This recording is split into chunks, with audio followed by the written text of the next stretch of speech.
Ito, balikan natin yung pinag-uusapan natin kanina, mga kabrigada. Dahil nga ho si Senator Rodante Marcoleta, ito yung nabanggit natin kanina, di ba? Balak nga hong ipasubpina yung notarial register nitong si Attorney Espera. Dahil nga ho sa kanyang ginawang pagtanggi na siya ho yung pumirma, doon ho, siya yung nagnotaryo doon po sa binasang salaysay nitong si Orly Gutesa. Papatawag daw ho ni Marcoleta. Brigada Ann Cortez, ibrigada mo! Brigada Live Report. Brigada Gov, Brigada Ops, naniniwala nga si Senador Rodante Marcoleta na malabong magawa mag-isa ni Orly Gutesa ang paglalagay ng document number, page number, book number, seal at maging tatak sa sworn affidavit na kanyang isinumite at binasa sa pagdinig ng Blue Ribbon Committee. Kaugnay nga nito, kung hindi raw si Atty. Pechi Espera ang pumirma rito, ay maaaring ang staff o sekretary nito ang gumawa nito. Bagay na malinaw daw na paglabag sa ilalim ng batas dahil dapat si Espera mismo ang gumawa ng paglagda. Kaugnay nga nito, ang pinakatama raw gawin dito ay ipasabpina ang notarial register nito upang makita kung magmamatch ito sa mga detalyeng nasa sworn affidavit ni Gutesa. Kung sakaling araw na magmatch ang detalye mula sa notarial register at maging sa sworn affidavit ay tiwala si Marcoleta na tsak na mananagot sa Code of Professional Responsibility and Accountability si Espera at maaari rin daw itong madaan sa pagka-dispar. Samantala, iginit naman ng senador na wala namang magiging implikasyon o epekto sa kredibilidad ni Gutesa kung mapatunayan ng peke ang pagkanotaryo dahil sumumpa naman daw ito sa harap ng komite. Maaalala kinanta ni Gutesa sa nakaraang pagdinig na kasama raw siya sa mga nagbubuhat at nagde-deliver ng basura o yung maletang naglalaman ng mga pera. Brigada Gov, Brigada Ops.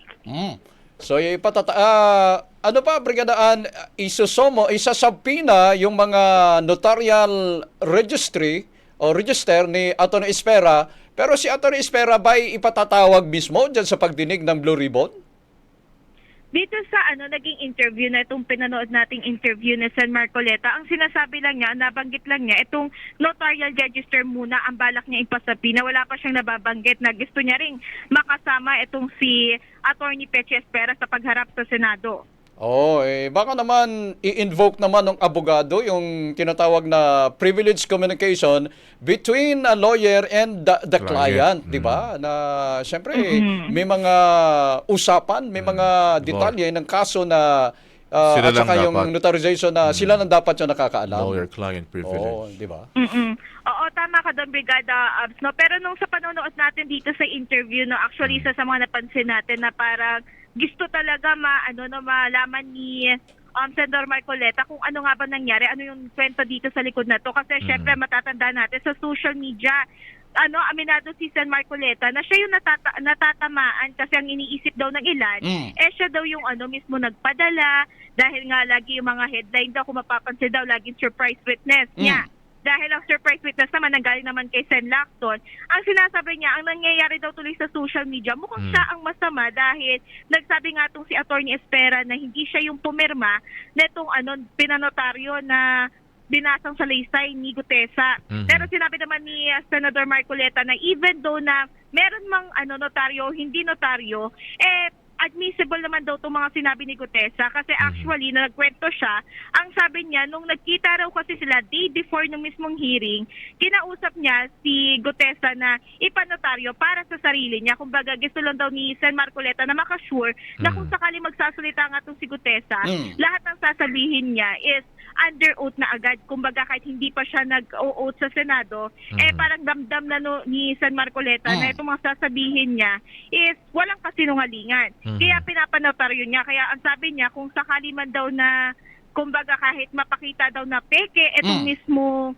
notarized, wala naman daw epekto or walang implication dito sa mga binanggit ni Gutesa dahil base dun sa kanyang pagche-check, kumbaga pagsusuri, pagtatanong kay Gutesa, napansin naman daw niya na parang alam naman ni Gutesa yung mga sinasabi niya at hindi naman yung parang parang nanguhula ng mga sasabihin. For example daw, nung pinadescribe niya yung mga ganitong bagay, nadi-describe naman daw agad. At the same time, yung mga pinakitang picture, agad naman din daw nalalaman kung sino yung mga nasa picture dahil kilala nga netong si Gutesa. Pero siyempre statement yan ni Senador Marcoleta bilang abogado na kahit hindi nga na-notarize, para magagamit pa rin yung mga affidavit na yan. Pero may isang abogado din kahapon na nag-Facebook Live, si Atty. Raul Lambino. Yung sinabi niya naman, Brigadaan, sabi niya, kapag ka hindi notarize, parang ano yan, hindi magiging public yung dokumento na yan kasi nga hindi notarized. So, hindi pwedeng pakinbangan ng publiko kasi parang private between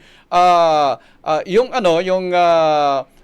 affiant, yung gumawa ng affidavit at saka yung sa abogado. So, alam mo naman, yung mga abogado, 10 abogado, 11 ideya, 12 ideya, magkaiba, magkasalungat yung kanilang mga pananaw doon sa isang bagay.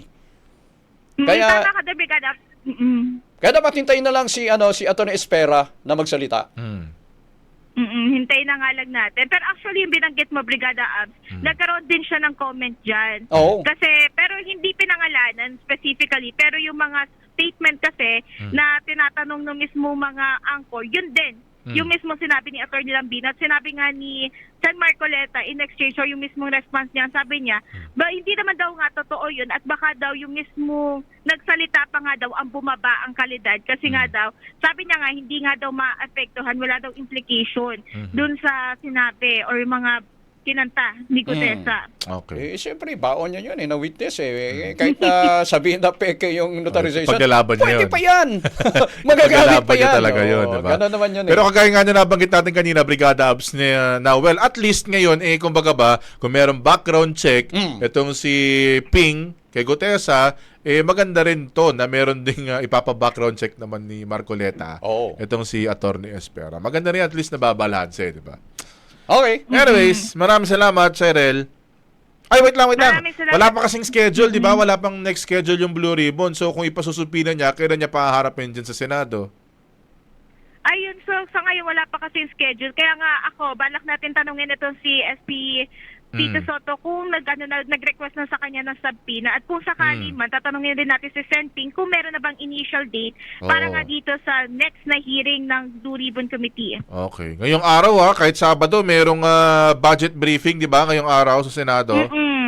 Oo, yung state universities and colleges. Kasi supposedly kahapon yun. Oo. Pero dahil inaasahan nga na, di ba, para magiging malakas yung pag-ulan, nagkaroon na rin ng mga suspension ng mga classes. So, nag-move rin sila ng mismong budget briefing. So, ngayon, dahil medyo maganda na yung panahon, ngayon nila itinuloy yung budget briefing. Nag-adjust sila. Oo. Pero buti, papasok pa yung mga yan. Sabado, baka walang pumasok sa hearing ng mga yan. Anyway, sige, maraming salamat. Maraming salamat, Brigada Gop and Brigada Abs in the heart of changing lives. Ako si Brigada Ann Cortas ng 105.1 Brigada News FM Manila, the Music News Authority.